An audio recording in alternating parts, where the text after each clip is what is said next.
ओम शांति। अॼु मिले तारीख़ आहे 25/12/2025 अॼु मिठा मिठा बाप दादा चवनि था मीठे मीठे ॿार तव्हां ॾाढे समय खां पोइ वरी खां बाप सां मिलिया आहियो, इन करे ॾाढा ॾाढा सिकिलंदा आहियो।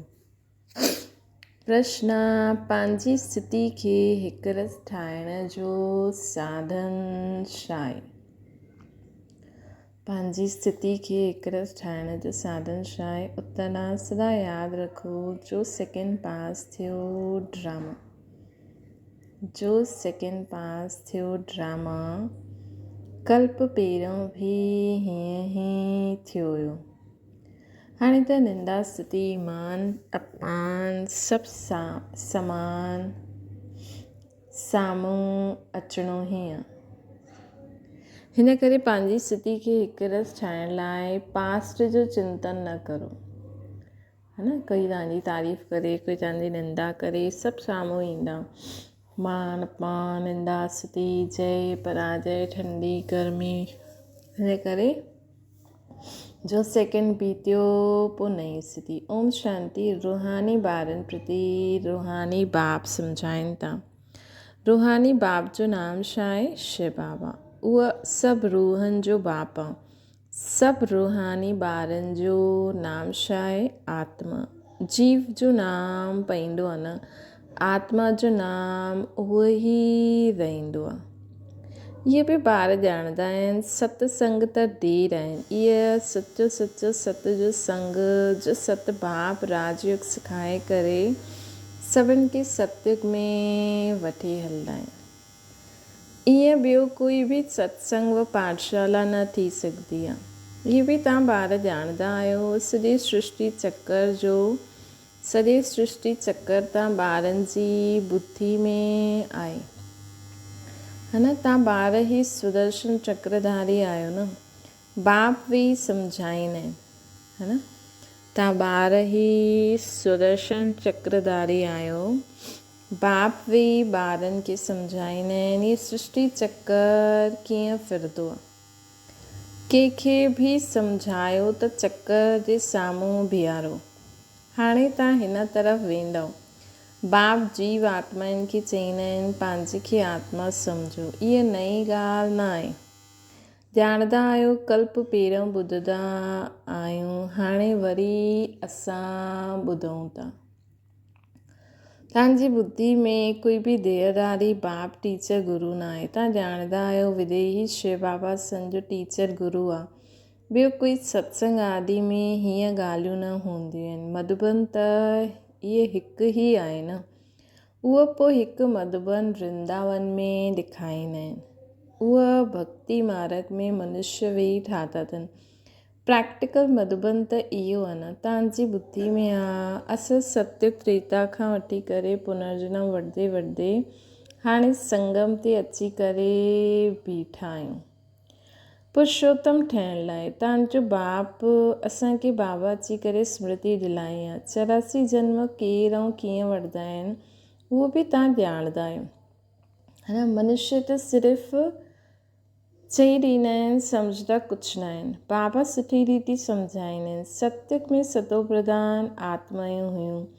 शरीर बि सभिनि जा सतो प्रधान हुया। हिन समय त सत्युग आहे न, इहे कलयुग आहे। गोल्डन एज में असां हुयासीं, पोइ चकर लॻाए करे पुनर्जन्म असां आयरन एज में अची विया आहियूं। पोइ वरी खां चकर ज़रूरु लॻाइणो आहे। हाणे वञिणो आहे पंहिंजे घर। तव्हां सिकिलंदा ॿार आहियो। सिकिलंदा उन्हनि खे चईंदासीं जो गुम थी विया आहिनि, पोइ ॾाढे समय खां पोइ मिलंदा आहिनि। तव्हां 5000 वर्ष पोइ अची करे मिलिया आहियो। तव्हां ॿार ई ॼाणंदा आहियो इहे उहे ई बाबा आहे जे 5000 वर्ष पहिरियों हिन सृष्टि चक्कर जो असांखे ज्ञान ॾिनो हुई।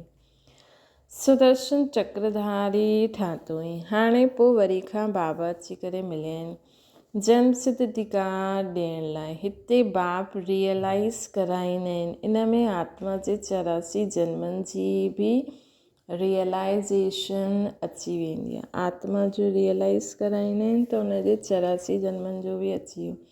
ये सभु बाप वेही सम्झाईंदा आहिनि। जीअं 5000 वर्ष पहिरियों बि सम्झायो हुयो, मनुष्य खे देवता या कंगाल खे सिरताज ठाहिण लाइ तव्हां सम्झंदा आहियो 84 पुनर्जन्म वरिता, जंहिं न वरिता उहे हिते सिखण लाइ ईंदा ई न।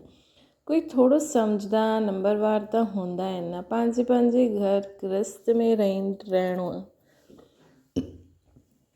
सभु त हिते अची करे न वेंदा, रिफ्रेश थियण उहे ईंदा जंहिंजो ऊंच पद सुठो पद पाइणो हूंदो, जेके कम पद वारा जास्ती पुरुषारत बि न कंदा। इहे ज्ञान अहिड़ो आहे, थोरो बि पुरुषारत कयो त उहो व्यर्थ न वेंदो, सजायूं खाई करे अची वेंदा। पुरुषारत सुठो मतिलबु सदाईं खाई करे सतयुग में ईंदा। पुरुषारत सुठो कंदा त सजा बि कम मिलंदी। याजी यात्रा बग़ैर विक्रम बि विनाश न थींदा। इहे त घड़ी घड़ी पंहिंजे खे यादि दिलायो। कोई बि मनुष्य मिले त उन्हनि खे सम्झाइणो आहे पंहिंजे खे आत्मा सम्झो। इहे नाम त पुठियां शरीर खे मिलियो आहे। के सॾु कंदासीं त शरीर जो नाम सां कंदासीं न त आत्मायूं त सभु आत्मायूं आहिनि। इन संगम ते ई बेहद जो बाप रूहानी ॿारनि खे सॾु कंदा आहिनि। ॾिसो, जीअं इंसान त सभु आहिनि,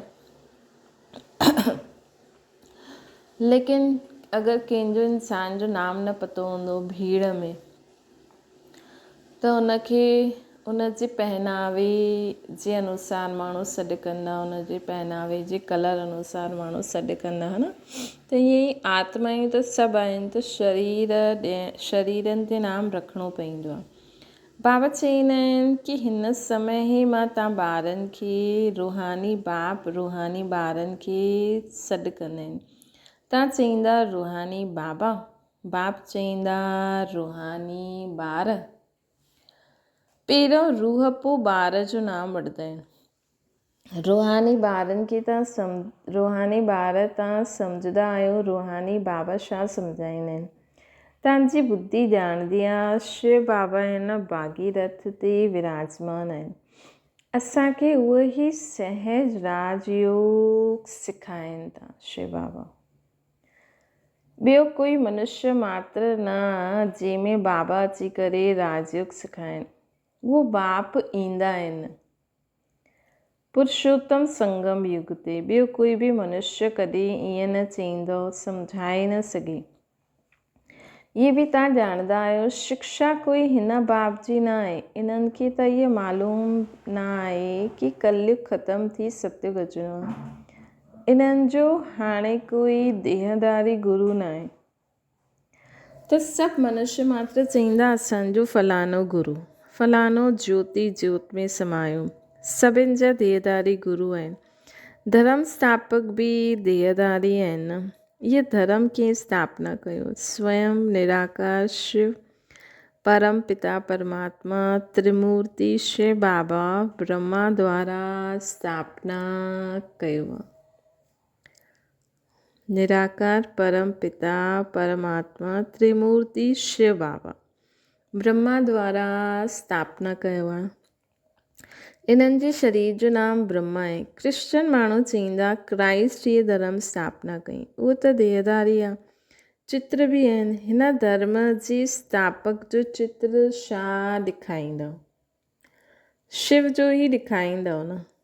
शिव जे चित्र बि कोई वॾा कोई नंढा ठाहींदा आहिनि। आहे त सभु बिंदी, नाम रूप बि आहे परंतु अव्यक्त आहे। हिन अखियुनि सां ई न ॾिसी सघंदा आहिनि हिननि खे। शिव बाबा तव्हां ॿारनि खे राज भाग्य ॾेई करे विया। शिव बाबा तव्हां ॿारनि खे स्वर्ग जो राज्य भाग्य ॾेई करे विया, तॾहिं त उन्हनि खे यादि कंदा आहियो न। शिव बाबा चईंदा आहिनि मनमना भव, मुंहिंजे हिकु बाप खे यादि करो, कंहिंजी स्तुति न करणी आहे। आत्मा जी बुद्धि में कोई देह यादि न अचे। हीअ सुठी रीति सम्झण जी ॻाल्हि आहे कि आत्मा जी बुद्धि में कोई बि देहधारियुनि जी यादि न हुजे। असांखे शिव बाबा पढ़ाईंदा आहिनि, सॼो ॾींहुं रिपीट कंदा रहो। शिव बाबा भॻवान वाचे पहिरियों त अलफ़ खे सम्झाइणो पए।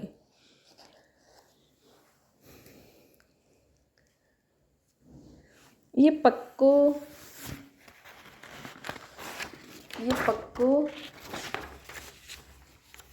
न कयो त पोइ ॿिए ते ॿुधाई त कुझु बि ॿुधी में न वेंदो, है न, कुझु बि ॿुधी में न वेंदो। कोई चई ॾींदा आहिनि इहे ॻाल्हियूं त राइट आहिनि, कोई चईंदा आहिनि हिन सम्झण में त टाइम खपे, कोई त वीचार कंदा आहिनि, क़िस्म क़िस्म जा ईंदा आहिनि। इहे नई ॻाल्हियूं आहिनि। परम पिता परमात्मा शिव आत्माउनि खे वेही पढ़ाईंदा आहिनि। वीचार हलंदो आहे छा करूं जो मनुष्यनि खे इहे सम्झ में अचे।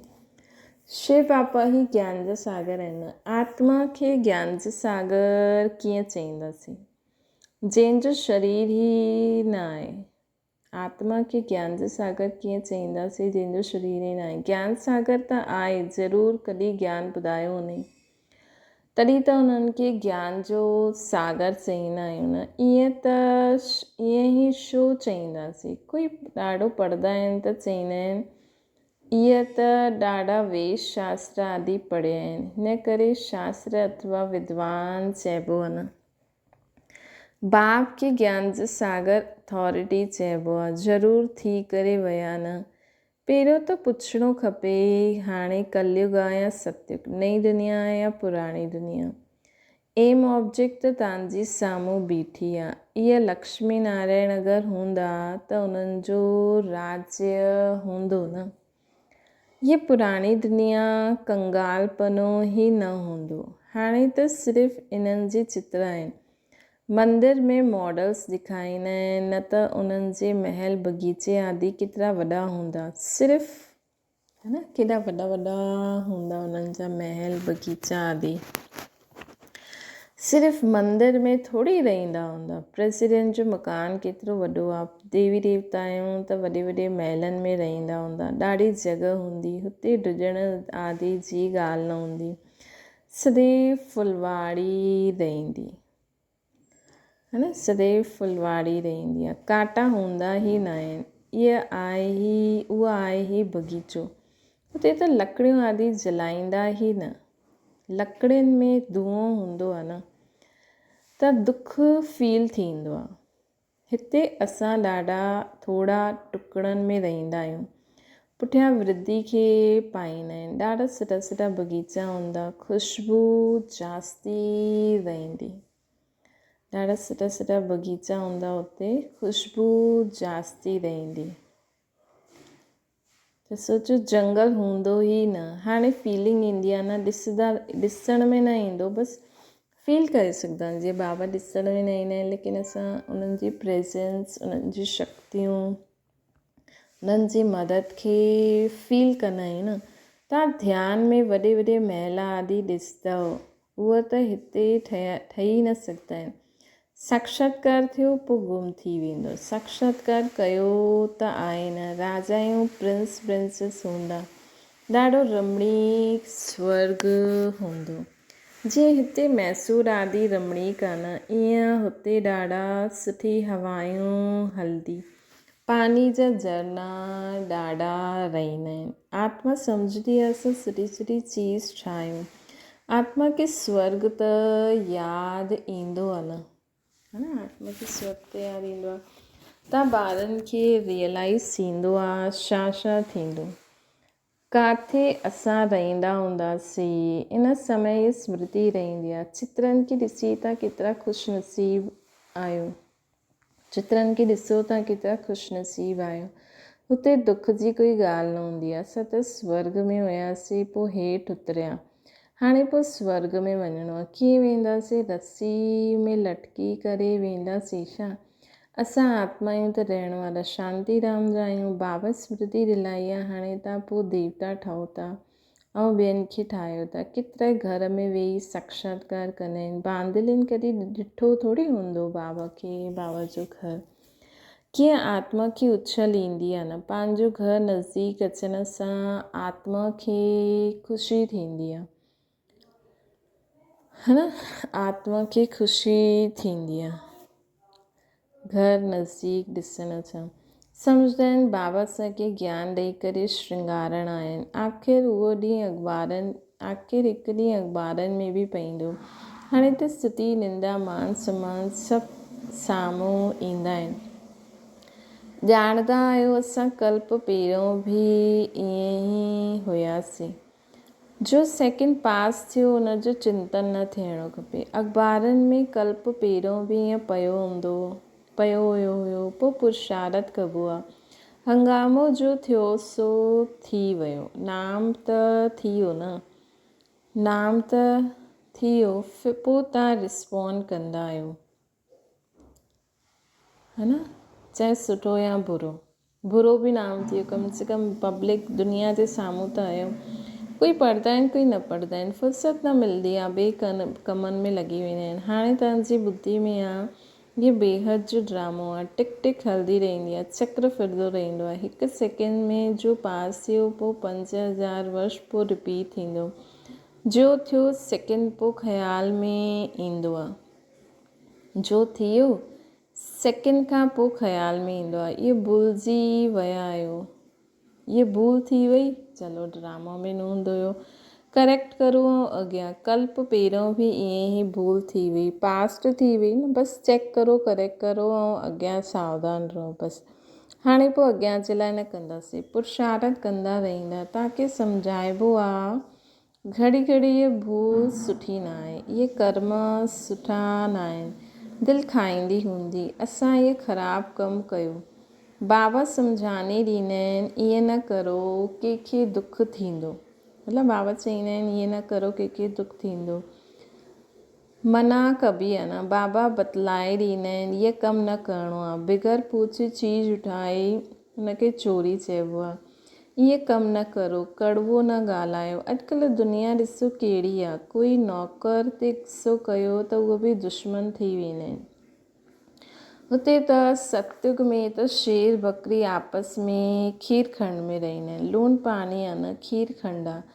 सतयुग में सभु मनुष्य आत्मायूं आपस में खीर खंड थी करे रहंदियूं आहिनि। ऐं हिन रावण जी दुनिया में सभु मनुष्य लूण पाणी थी करे रहंदा आहिनि। लूण पाणी मतिलबु कि संस्कार स्वभाव न मिलंदो आहे। बाबा चवंदा आहिनि, है न, बाबा चवंदा आहिनि बाप ॿार बि लूण पाणी आहिनि, काम मां शत्रु आहे, काम कटारी हलाई हिक ॿिए खे दुख ॾियो। इहा सॼी दुनिया लूण पाणी आहे। सतयुगी दुनिया खीर खंड आहे। इन ॻाल्हियुनि सां दुनिया छा ॼाणे। मनुष्य त स्वर्ग खे लाखों वर्ष चई ॾींदा आहिनि त कोई ॻाल्हि ॿुधाए बुद्धि में अची न सघे।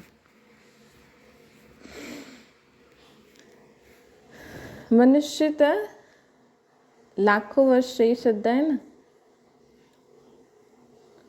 त कोई ॻाल्हि बुद्धि में अची न सघे।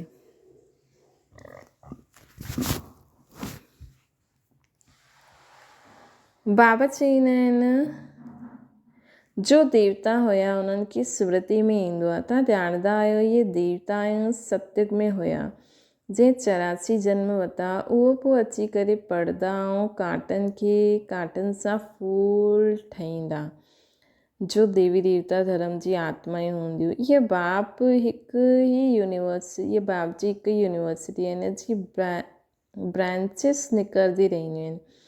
ख़ुदि जॾहिं ईंदा तॾहिं उन्हनि जी ख़िदमतगार ठहींदा, ख़ुदा जॾहिं ईंदा तॾहिं उन्हनि जा ॿार ख़िदमतगार ठहींदा, जंहिं द्वारा ख़ुदि ख़ुदा राजा जी स्थापना कंदा।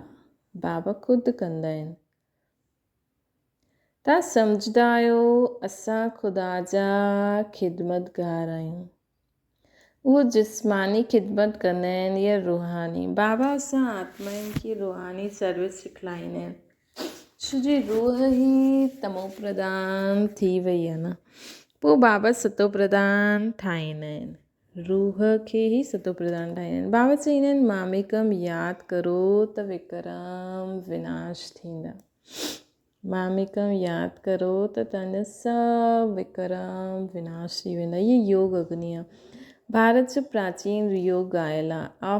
आर्टिफिशियल योग त ॾाढा थी विया आहिनि। इन करे बाबा चईंदा आहिनि यादि जी यात्रा करणु चइणु ठीकु आहे। शिव बाबा खे यादि कंदे कंदे असां शिवपुरी में हली वेंदासीं। उहा आहे शिवपुरी। सतयुग आहे विष्णुपुरी ऐं इहा आहे रावणपुरी। शिवपुरी जे पुठियां थींदी आहे रामपुरी, सॉरी विष्णुपुरी जे पुठियां कहिड़ी थींदी? रामपुरी। पोइ थींदी रावणपुरी। सूर्यवंशी खां पोइ चंद्रवंशी। इहे त कॉमन ॻाल्हि आहे न, है न। अधु कल्प सत्य त्रेता, अधु कल्प द्वापर कलयुग, हाणे त संगम ते आहे। इहे बि सिर्फ़ु तव्हां ॼाणंदा आहियो। जो सुठी रीति धारण कंदा उहो ॿिए खे सम्झाईंदा रहंदा, है न। जो सुठी रीति धारण कंदा आहिनि उहो ॿिए खे सम्झाईंदा। असां पुरुषोत्तम संगम युग ते आहियूं। जो सुठी रीति धारण कंदा आहिनि उहा ॿियनि खे सम्झाईंदा आहिनि। असां पुरुषोत्तम संगम युग ते आहियूं। इहे कंहिंजी ॿुधी में रहे त बि सॼो ड्रामा ॿुधी में अची वञे, परंतु कलयुगी देह जे संबंधी आदि यादि ईंदा रहंदा आहिनि। बाबा चईंदा आहिनि तव्हांखे यादि करिणो आहे हिकु बाप खे, सर्व जो सदगति दाता राजयोग सेखारण वारो हिकु ई बाबा आहे, शिव बाबा। इन करे बाबा सम्झाईंदा आहिनि शिव बाबा जी जयंती मल्हाई। जयंती आहे जो सॼे विश्व खे पलटाईंदी आहे, है न। तो शिव जयंती पूरे विश्व खे कहिड़ी धूमधाम सां मल्हाइणी खपे, है न। तव्हां ब्राह्मण ई ॼाणंदा आहियो। हाणे तव्हां पुरुषोत्तम संगम युग ते आहियो। जो ब्राह्मण आहिनि उन्हनि खे ई रचयिता ऐं रचना जो ज्ञान बुद्धि में आहे। जो ब्राह्मण आहिनि उन्हनि खे ई रचयिता ऐं रचना जो ज्ञान बुद्धि में आहे। अच्छा, मीठी मीठी सिकी लॾे ॿारनि प्रति माता पिता बाप दादा जो यादि प्यार ऐं गुड मॉर्निंग। रूहानी बाप जी सभिनि रूहानी ॿारनि खे नमस्ते। असांजी बि रूहानी माता पिता बाप दादा खे यादि प्यार गुड मॉर्निंग ऐं नमस्ते। धारणा जे लाइ मुख्य सार कोई बि अहिड़ो कर्म न करिणो आहे जंहिंसां कंहिंखे दुख थिए। कड़वो बोल न ॻाल्हाइणो आहे। ॾाढो ॾाढो खीर खंड थी करे रहणो आहे, है न।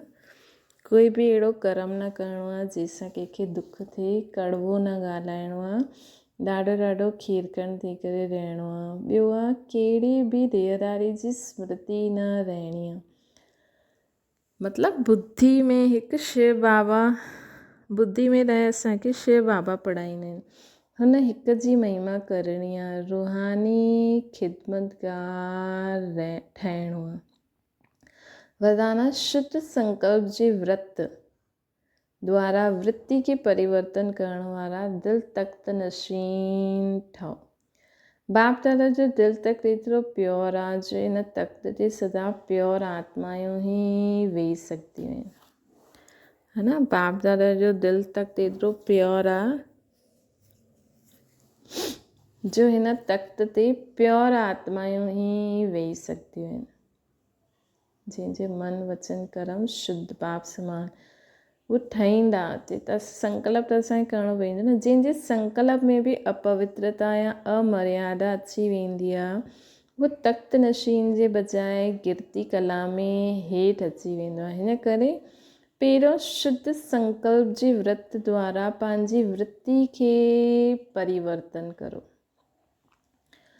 वृत्ति परिवर्तन सां भविष्य जीवन रूपी सृष्टि बदिली वेंदी। अगरि असांजी वृत्ति परिवर्तन थी वई न, मतिलबु वृत्ति मतिलबु असांजी सोचण जो तरीक़ो, है न। पहिरियों शुद्ध संकल्प जे व्रत द्वारा।